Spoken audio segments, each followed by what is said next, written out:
जीजेसी के चेयरमैन राजेश रोकड़े अब जुड़ चुके हैं। राजेश जी नमस्कार, शुक्रिया साथ जुड़ने के लिए।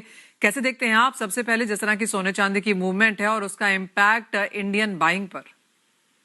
मनीषा जी बिल्कुल, ये जिस तरीके से 20 से 22 दिन में सिनेरियो जो चेंज हुआ है उसमें मतलब गोल्ड को भी ऐसा नहीं हुआ था कि इतना नीचे आएगा करके अपेक्षित था करके, लेकिन जिस तरीके से वर्ल्ड का जो इन्फ्लेशन बढ़ेगा ये ऑयल के वजह से, और जिस तरीके से ईरान के ऊपर जो प्रेशर था इसके वजह से ऑयल के कारण इन्फ्लेशन, ये पूरा एक तरीके से गोल्ड मार्केट को पूरी तरह से नीचे लेके आया। और प्रॉफिट बुकिंग के कारण जिस तरीके से कुछ दिन पहले तक के भाव नीचे आ रहे थे तो सब ऐसा लग रहा था कि गोल्ड काफी नीचे आएगा, लेकिन अब गोल्ड में फिर से मजबूती आती हुई दिख रही है। और ये गोल्ड की एक चाल ही होती है कि एक तरीके से जब कभी भी गोल्ड नीचे आता है तो बहुत देर तक के नीचे रहता नहीं है, क्योंकि कहीं ना कहीं सेफ हेवन सबसे ज्यादा अगर किसी को देखते हैं वो गोल्ड को ही देखते थे।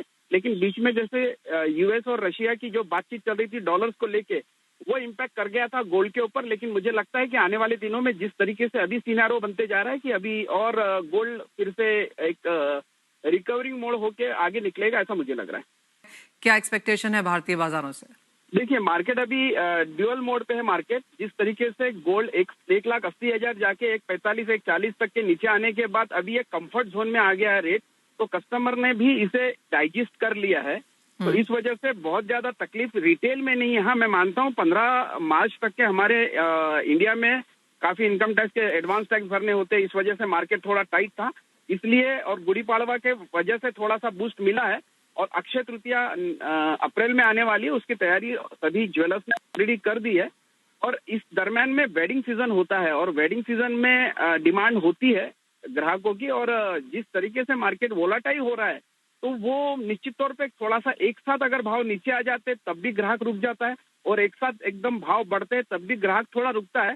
लेकिन जिस तरीके से पिछले कुछ दिनों से करेक्शन अगर इंटरनेशनल मार्केट में $500 के आसपास का करेक्शन में देखा गोल्ड में, तो ये 100% डोमेस्टिक मार्केट में काफी लोगों ने इसे सराहाया है और खरीदारी भी जम के की है।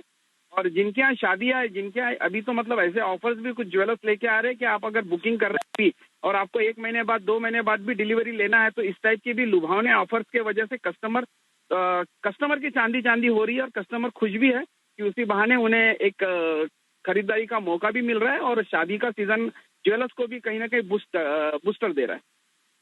राजेश जी, अगर इस क्वार्टर की बात की जाए तो किस तरह की खरीदारी की एक्सपेक्टेशन हम यहाँ से एक फाइनल नंबर के तौर पर आता हुआ देखेंगे? इंडिया में ज्यादातर जिन लोगों से हमारी बात हो रही है उनका यही कहना है कि इन्वेस्टमेंट डिमांड भी गिरी है और ज्वेलरी डिमांड में तो डेफिनेटली डिक्लाइन आया है। देखिए अगर मैं इसे लास्ट ईयर के कंपैरिजन में करता हूँ तो 100% 15 से 15-17% के आसपास का डिमांड में वेट वाइज कम हुआ है, मतलब मैं वॉल्यूम वाइज कम हुआ है।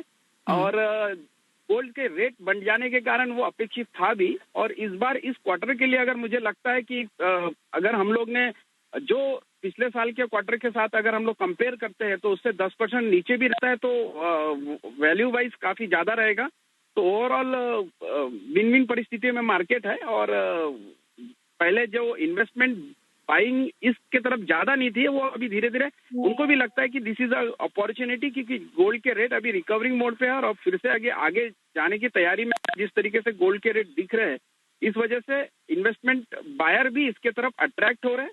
और जैसे कि मैंने कहा कि शादियों का सीजन पूरे इंडिया में है, तो ये भी कहीं ना कहीं दोनों को एक दूसरे को कॉम्प्लीमेंट कर रहा है और होप सो कि अच्छा ही होगा मार्केट में। एब्सोल्युटली।